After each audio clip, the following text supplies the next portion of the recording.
ეს ვიყავი მე, მაშინ როცა მჯეროდა, რომ რაც უფრო მეტი სიამოვნება მექნებოდა ცხოვრებაში, უფრო მეტი კომფორტი, უფრო გემრიელი საჭმელი, უფრო ნაკლები ძალისხმევა, მით უფრო კარგი და ბედნიერი იქნებოდა ჩემი ცხოვრება. მთელი ეს რწმენა ჩემს სხეულზე ირეკლებოდა, მაგრამ მე თვითონ ამ ყველაფერს ვაბრალებდი სიზარმაცეს. მინიმალურად მოძრაობდი, თავს არ ვიღლიდი, კომფორტისთვის გემრიელ საჭმელებს ვჭამდი და საკუთარ თავს ვეუბნებოდი, რომ ვაკეთებდი იმას, რის გაკეთებაც მინდოდა და საერთოდ ვერ ხვდებოდი ეს კომფორტები რატომ უნდა დამეთმო. მაგრამ მიუხედავად იმისა, რომ კომფორტებს არ ვიკლებდი, ჩემი ცხოვრება სულაც არ იყო ამის გამო უფრო მარტივი ან უფრო კარგი. მაშინ მეგონა, რომ არჩევანს ვაკეთებდი მარტივ და რთულ ცხოვრებას შორის, მაგრამ რეალურად ეს იყო არჩევანი ფიზიკურ და ემოციურ სირთულეებს შორის. ზუსტად ამაზე მინდა რომ ვისაუბრო, რომ კომფორტი არ უდრის ბედნიერებას. თუმცა ძალიან დამაჯერებლად თამაშობს მის როლს და ზუსტად ამის გამო მეც მათ შორის ბევრი წელი განსხვავებას ვერ ვხედავდი. ეს ვრცელდება ჩვენი ცხოვრების ყველა ასპექტზე. მაგალითად, ბევრი თვლის, რომ თუ კი რამეში ძალისხმევას ჩავდებთ და ბევრს ვიმუშავებთ, დავიტანჯებით. მაგრამ საკუთარ გამოცდილებაზე გეტყვით, რომ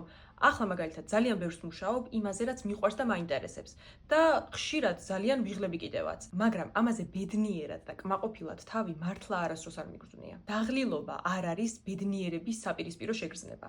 მაგრამ შინაგანი სიცარიელე არის. ხშირად მესმის რომ იძახიან, რომ აი სიგარეტი რომ აღარ მოვწიო, ან რომ აღარ ვსქროლო, რაღა უნდა ვაკეთო, აბა, რაღაც სიამოვნება მეც ხომ უნდა მქონდეს ამ ცხოვრებაში. მაგრამ სამწუხაროდ, ზუსტად ეს ეგრეთ წოდებული სიამოვნებები არის, რაც ჩვენს ყოფას ერთიორად ართულებს. კბილებით ვიცავთ იმას, რაც გვფიტავს და ენერგიას გვაცლის და გვგონია, რომ ეს არის უკანასკნელი სიამოვნება, რასაც შეგვიძლია რომ ჩავებღაუჭოთ. და დღევანდელი სამყაროც ხომ რა თქმა უნდა ამაში ხელს არ გვიწყობს. ულტრაკაპიტალიზმის პირობებში ადამიანთა გარკვეული ჯგუფი სარგებლობს იმითი, ზუსტად, რომ შენ აი ამ სიამოვნებებს იყო მიჯაჭვული. ფაქტობრივად, ის საციცოცხლო ენერგია, რომელიც წესით და რიგით გეკუთვნის შენ, კვებავს ვიღაცა სხვას და ამაში შენი წილი პასუხისმგებლობაც არის. ეს ფიზიკური სიამოვნებები არის ძლიერი და სწრაფი, მაგრამ არასდროს არ არის საკმარისი და ყოველთვის ხვალ უფრო მეტი მოგინდება. ცხოვრებით კმაყოფილება კიდე ნელია, გამომუშავება სჭირდება.